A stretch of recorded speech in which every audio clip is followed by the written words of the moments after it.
As you do. Yeah, we're live. Hey, Cheers, Paul. what's Congratulations. what's in the cup though? Just coffee.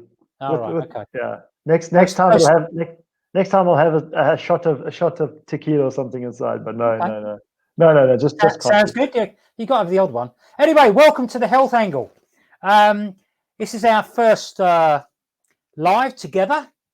As you know, as we're on Healthier Life TV, I've been doing ones with Leanne Moore, and really been, because she's experienced. So we've basically I've been learning from her. So Okay. and I've been enjoying it, but obviously I've got to step up now because you know. So, but Now's a perfect time to step up. we're talking about. I suppose we're talking about serious subjects, but we're going to laugh our way all the way through it. I thought we are. Otherwise it's too serious. Yeah, we don't want that. You know, we actually want people to have fun doing whatever sport or activity they want to be doing at whatever level. So anyway, let me tell you a little bit about the Health Angle. Obviously, it's an offshoot of healthierlife.tv. Warren and I have been speaking for last week, 10 days, and we just decided that we wanted to do something slightly different. Okay, now sometimes the information is going to be similar to what we've been doing already, but we want to basically do it from the athlete's perspective. Okay, now when I say that, that covers all sports of a physical nature, from walking to running, football, rugby, whatever we decide to talk about on that particular day. And basically we cover, say, for the beginner to the elite athlete, and that's our goal, because there's not many elite athletes at the end of the day in comparison to everyone else. No. And we've all had to start somewhere, so it's very important that we look after everyone. Now, if you've got any questions at any time, I'd say put it on Facebook, but I haven't really worked out how to jump from one to the other, so I can go and read this. I will definitely try today. Okay, so basically, the Health Angle is to guide, educate, support, and teach health, wellness, and fitness from a sporting perspective. As I said before, hopefully, our drive and passion will shine through, and we will hopefully keep you on the right track. Okay, if you're there, and if you can't find the track, come and speak to us and we'll put you on the right track. Okay. Whatever that might look like. Yeah, so anyway, the good news is for the first month, okay, this could be interesting, but for the first month, we are giving away a free 30-minute coaching session that Warren didn't know anything about. I'm always happy to give away a free coaching session, always. Okay. Anytime, So, really, honestly. Okay, well, what we're going to do now, we're going to give you a little bit of intro. So what I'm going to do is hand over to Warren first and see where it takes us. So Warren, tell us about yourself. Okay, I haven't really spoken much yet, so nobody would have picked up my accent, but my accent is South African. I grew up in a very sporting environment. I was tossing a rugby ball around before I could walk. So rugby was always my first love in terms of sports and activities. Grew up playing rugby all my life, and I basically evolved into the health and fitness and wellness space because of injuries as an athlete. I was playing club rugby, rugby in the military as well, and I was always getting regularly injured. So I decided to study what the body was doing, physiology, kinesiology, these kind of things. And from there, it just evolved into the fitness and wellness space for me.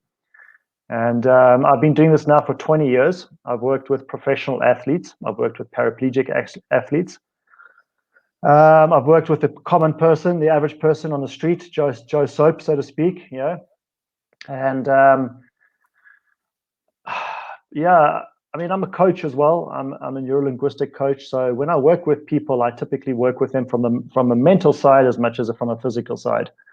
And I think this is why I've managed to stay in the industry for as long as I have, and being able to do the things that I've done with such a diverse spectrum of individuals and groups of people. So yeah, now I find myself in Hungary, in Central Europe, living a slightly more leisurely life right now. And in saying that, this kind of platform, like a podcast like this, really inspires me, because this is something that's been on my mind for about 6 months now. I've been wanting to do a podcast, set up a podcast. My wife and I have spoken a bit about it briefly, about doing one together. And then along you came, Paul, and started chatting with me, and I jumped at that opportunity to set up a podcast like this, because I think it's just something that more people need today. In light of what's going on around us, more and more people need a voice of authority out there, or some kind of voice out there that is there to assist them. Great. Superb. I'm not a guardian angel or something, am I? That would be a bit too much to take, I think. But, okay, so right, I'll just give you my background. I know I did that with Leanne, but I think that nobody watched it. No. No, anyway, I was from 8 years old. I used to play football, and I played right until I was 52. That was a long time ago. I'm now 65. I spent 33 years in the police, and I split it between half and half between uniform and the CID. So I'm quite happy dealing with anything and on those terms. Crime, big crimes, little crimes. It really didn't matter. But all through my police service, before and after, I've always done some kind of sport. For the last 7 years, I've been a football referee. So the fitness of football referees has taken my interest as well, because for lots of reasons, but I'll cover that on further shows. But my goal is to make it easier, smoother for people to take up sport and stay fit. Mm-hmm. Okay. The big problem is, and this is the big problem. If you take an iceberg, and I've mentioned this before, you only see the top piece of the iceberg. I don't know if it's 7/8 underwater. I really don't know the. It's around about 20 to 30%. Yeah. Above. When Titanic hit the iceberg, he didn't hit the bit that was sticking out the water. I can assure you. Yeah. All right. Now, if you relate that to someone's body, and if you think that, and we'll talk about it again, maybe today, maybe on other shows, that if you take the average person, 95% of people are out of balance. Right? Now, you don't know what goes on underneath. Okay? If you think people spend billions on their face, not me, of course, but all these lovely ladies out there, and I understand it, and don't disagree with it, but they don't spend Be careful. No, because, we all like to see lovely women. But, you don't want to be chasing half your audience away. Look, however, the challenge is, the only time you know something's wrong is when you've got a pain, or there's something that alerts you to the fact that something is not quite right. Okay, something's boiling down beneath. Yeah, and that's the challenge, because then you go and see the doctor, the GP, I don't know, whatever you call them in other countries, and that's when you then start the long trek of going and having tests and all that. Now we believe in being proactive, okay, and preventing injury and illness. I don't know how you feel about that, Warren. Yeah, I mean, not. I want to just go back to where you touched on just briefly, was the cosmetic side and people looking after their face, their faces and all these kind of things. And I've been living in an environment for 12 years prior to moving to Hungary in the Middle East, where the men in the Middle East take care of their faces, and their cosmetic side more than anywhere else in the world. Yet the male in the Middle East is typically so unhealthy. It's really bad. Their health is just diabolical. If you look at the UAE, it's one of the second highest rate of obesity in the world per capita. And if we can help people just to know what it means to be preventative. Preventative is a word that's been thrown around for quite some time now, preventative health. but not everybody understands what that looks like. And I think if you and I can help share that insight and a little bit of that knowledge in the background as to what preventative health really looks like, then I think we're kind of going to be hitting the nail on the head each and every single time. Because you mentioned going to the doctor and having tests done. By the time that happens for 90% of people, it's not too late, but it's already so far down the road that it's going to cost them exponential amounts of money in order to either just to maintain where they are and not get worse, or to get better. And very often with medication and drugs, it's about maintenance. It's not about getting better. So if you can keep yourself away from the drugs and the medication, and look, pharmaceutical drugs do play a very important part in society, and they have a very important role in our lives to an extent. But I think, unfortunately, most people are so dependent on drugs these days that they just use it to keep alive rather than prevent it from happening in the first place. Yeah, and that's a big challenge, because I don't know about you, and but if I take 6 paracetamol tablets in a year, it's a bad year for me. I don't. Luckily, I mean, we never know what's going to happen in the future, do we? But No. You can do certain things to improve your body and your health, but you never know. Truly, you never know what's going to happen in the future. So this is what we want to prevent. And I think one of the biggest challenges, and especially for sports people, is inflammation.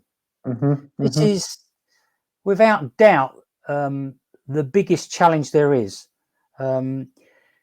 We know that people can get injured. We know things like your ACL and other serious parts of the legs and everything take a battering.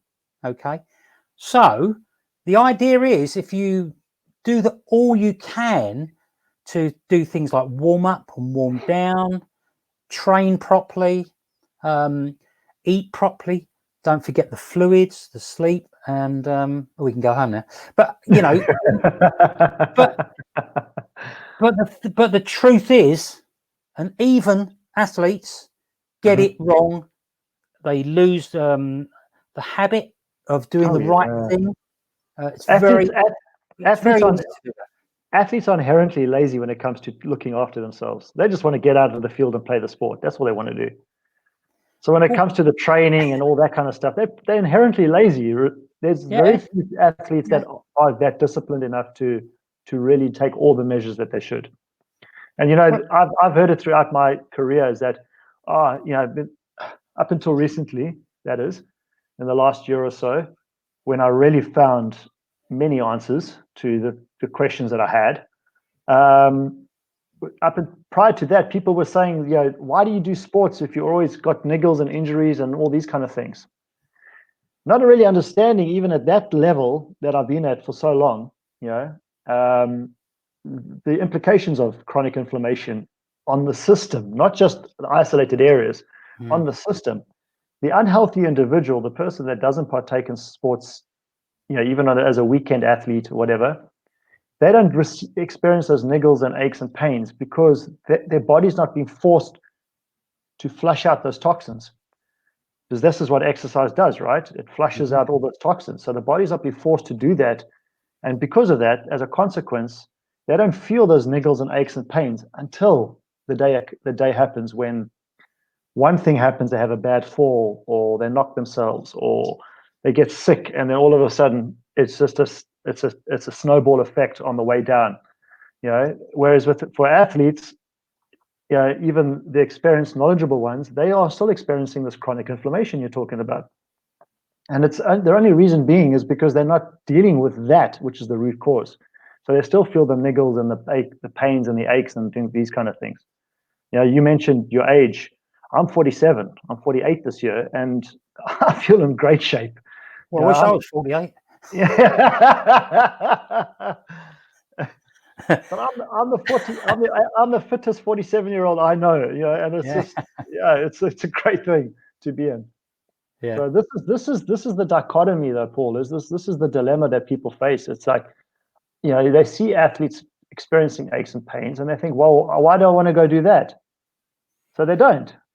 But even the athletes have got it wrong.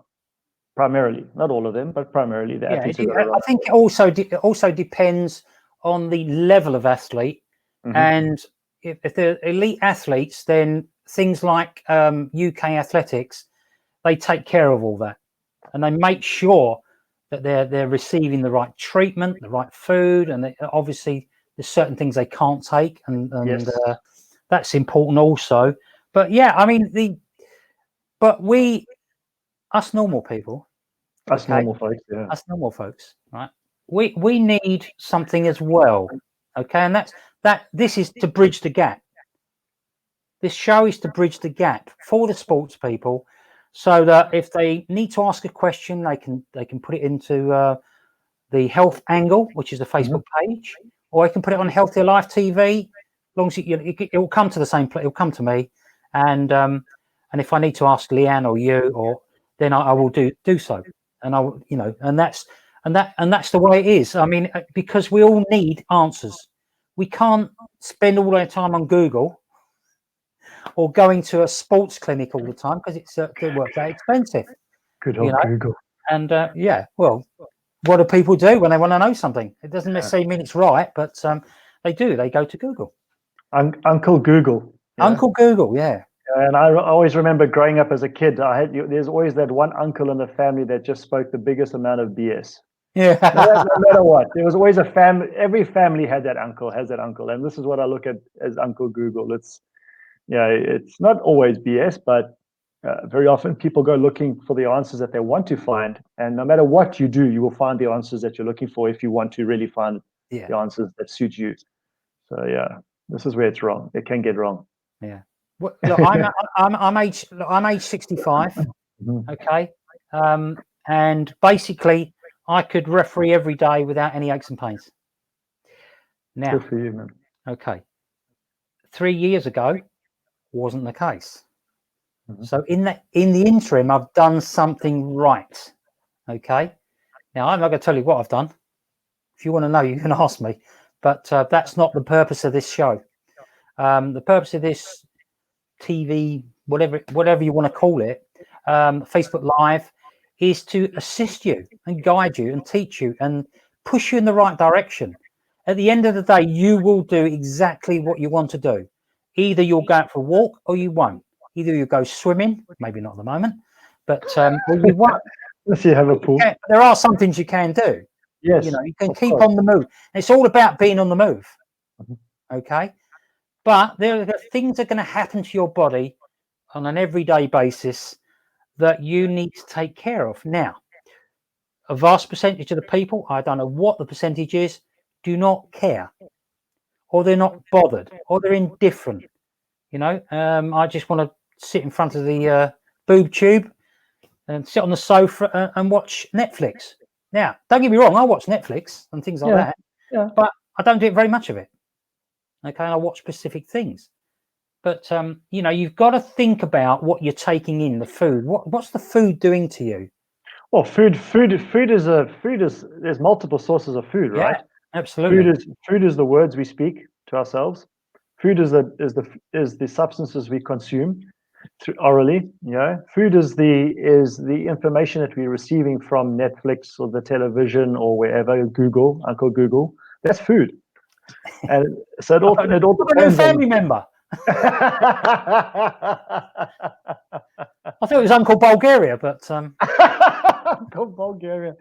But this is look.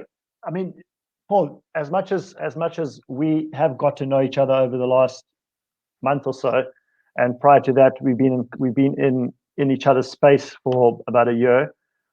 One of the things that I delve deep into is the psychological factor, the psychological aspect. As a neurolinguistic coach, for me, it's very important that people's language is in the right tone. The information that they're receiving from external sources, like and the energies need to be right. And if your energy is not right, if your vibration in your body is not right, your energy levels. If you're just sitting in front of the television, just vegetating all day, your body's never going to get healthy, no matter what physical food you put into your system, it's never going to get healthy. And the thing is that, unfortunately, I saw this on a show recently. Somebody said the challenge with today is that people think that they know all the answers, so they don't ask the questions anymore. And before this podcast finishes today, I just want to stress to whoever watches this, please engage, ask questions, because if you don't ask questions, Paul and I will never know what answers to provide. And don't be afraid to ask the first question. If you haven't seen any questions, put it down. Be brave enough to ask that first question. And no question is stupid. There's no such thing as a stupid question, at least in my perspective, that is. So just ask a question, because you never know what the answer may be, and it may be a life-changing answer for you. Yeah, absolutely. I mean, and it's a million and one things. People say, well, will you ever run out of content? No. No. We're going to be, over the next few weeks, we're going to be looking at things like migraines. How do migraines affect you? Maybe they don't. But I tell you what, there's millions of people around the world who do suffer from migraines, and they can be absolutely devastating. I'm blessed. So there's ways actually of helping that. That's just one subject, But I think the ones that fascinate me are the ones inside the body. Mm-hmm. When you start talking about a cellular level, because that's what causes all the degenerative diseases. When you don't get it right, and you'll whip up a whirlwind if you don't get it right. It's as simple as that. Let's talk about the weekend warrior. Okay? Yeah. The average runner that goes out running once or twice a week, if they get the chance. What is happening to their body every time they go for a run? And if they don't really know what their health looks like on the inside. That's right. And running is one of the easiest things to do for many people. I mean, financially, time-wise, physical activity, other than walking.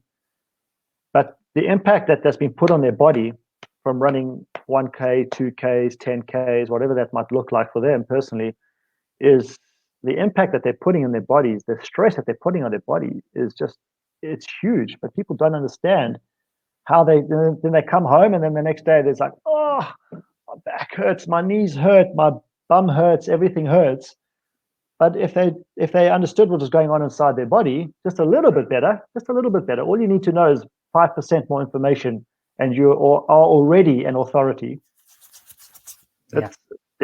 And if they only know 5% more, it's going to help them so much more. So yeah. And another subject we're going to have on here. The person doesn't know yet, but he's a triathlete. He's going to be at some stage be coming on here and joining both of us. I'm not going to mention his name, because I'm sure he'll. If he sees this, he'll know who it is. I'll tell you now. And he'll be hiding. He won't be answering my messengers. That's not anything. So, but and also if you want other people on here as well, that it may be a really off the wall sport, as long as it's physical. We don't want darts and we don't want snooker and things like that. Okay. Yeah, we don't mind doing a coaching session with them, of course, but we won't actually have them on here talking about how hard their sport is. Yeah, no. I like watching them. Don't get me wrong, but they're not. Oh, there's my skincare, by the way. I've got to start using it now. That's why you still look 65, eh? Yeah, that's right. Yeah, terrible. But no, I think I look pretty healthy for 65. No, you do. Honestly, you do.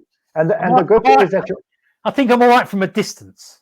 But the good thing I can tell even on the screen is that your energy is good. Yeah, you're vibrant. You're enthusiastic about life, and that says something for who you are and what you're doing for yourself. That's a testament to why you're on this podcast right now. Why you're managing this podcast, because it's your passion, and that's good. Absolutely, yeah. I survived all them sports as well. Look, survived boxing, just about. I mean, my nose was destroyed, but okay. I used to be much more handsome than this. A lot more handsome, yeah. I don't know. I think boxing refined the features a little bit more for you. Oh dear, really, doesn't it? Just. Yeah, I think I could be Fagin on Oliver. Anyway, whatever happens, okay, we've been going 25 minutes, so we're going to knock this on our head in a minute. But whatever happens to you and sport, it doesn't matter if you're a beginner or an elite, your attitude's got to be A1, and you've got to know what you're doing, okay? Because you see, if go and look out in your neighbourhood, especially now with this thing going on at the moment, you see all these people trying to run, and I'll be funny, they should be running. No. For them, not for anyone else. I'm not saying it's a struggle for them. Why would you put yourself through that? Because they don't know any better. I'm full of admiration for them. Don't get me wrong, but consider going out for a walk. Going out for walks. With walking, and this is what most people don't know. You can get fit on 2 miles a day. Yes, of course. Me, you can. Yeah. Right? Because I did it when I got injured playing football. Okay. Yeah. Okay. So, right. Warren, is there anything you want to say before we I just want to give the first tip of learning tip for people out there that do listen to the show, this particular episode, is that walking, I mean, you're using more physically, you're using more muscles in your body by walking than you are by running. Mm-hmm. You know, with running, you're using fewer muscles per se, but the impact that you're putting on those muscles is greater than by walking. But with walking, because you're not using as much momentum as you use with running, you're actually having to physically be active throughout each stride, each moment. You know, because running, you're using momentum. Whether you're running on a treadmill or whether you're running on the ground, it's the same thing, same principle. So it's with walking, you're actually, and it's less impact on your joints. So if you do watch this video or this recording, and you are considering taking up running at some point, and you've been a bit scared about it, don't be scared, number one. But number two, start by walking. Just start walking. Start once a week, twice a week, gradually build it up to 3-4 times a week, and then start doing some running after that and see how it goes from there. But at least you're conditioning the muscles a bit better first, getting the muscles in the lower body condition better, and then you can start running. So absolutely. I just wanted to throw that in there. The first tip for the. Great. I mean, yeah. I mean, walking to me is a lifesaver in a way, because if I don't fancy running, maybe I'd wimped out, didn't want to go running, I'll go for a walk. You know, and it's enjoyable. I smell the roses in the forest. By the way, that picture, I didn't quite find what was in that picture, that photograph, when you were walking in the forest. Down in the end because nobody played with it. What it was a picture in the woods, which I go out walking, and there was someone had put up a swing with a rope, and you couldn't see it. You couldn't see it. If you looked at the one on the right, you may have, because that was the same picture. I just made it a little bit bigger. Zoomed you in, could just see the outline, but nobody looked. But the third one, you'd have seen it easy as anything. Now, I looked and I couldn't see it. I studied it, and I was like, "What am I looking for here?" And I was looking through the bushes, and I thought maybe there was an animal there or something like that. No. It was a swing. So what's the Dartmoor panther? What is it? What is that cat? The Dartmoor cat. The Dartmoor, or I can't think what it is. There's that mythological black panther that's roaming around the UK somewhere. I thought maybe it was that. They're pretty fast. Maybe he wants to come on the show. It's cheetahs, isn't it? Cheetahs. Panthers and leopards are extremely fast as well. But now we've got you on here, we'd have to have wildebeest on here. So. I actually came across a leopard in a kill in the bush one day. That leopard had just made a kill. Trust me, I ran, but I knew that in my head, if this thing wanted to chase me, there was no chance I had. But yeah. So okay, so listen, we need to get going. We're just coming up to 30 minutes. So one question for you: is your health important to you? Okay, take that question away with you and think about it for the next day or so, and just answer the question of yourself. If you're doing any sports and need any help, give us a shout, and please, if you can love or like this, share it, whatever, you know, and because we're only just getting off the ground with this particular podcast. Some kind of engagement, please. Some kind of Yeah. engagement. Yeah. Yeah. Engagement is king. Tell us you don't like us even. I mean, Leanne's come on. Leanne's watching. She said she agrees with you, Warren. You had a great intro. Oh, There you she go. agrees with me. Okay, thank you. Yeah. I see the So- comments there. Yeah, Thanks, Leanne. I appreciate that. Yeah, I should have paid a bit more attention to just got to turn to the right. So I really thought I was going to have to go hunting for them. Anyway, listen, we're here at 4 o'clock every Wednesday, UK time, and 5 p.m. Hungary time, or Central South African European. time, or African time, yeah. Germany, or where it is. Sweden, yeah. So we look forward to seeing you on here, and Please. see you next week. Fantastic. See you Thanks, later. Paul. See you later. Bye.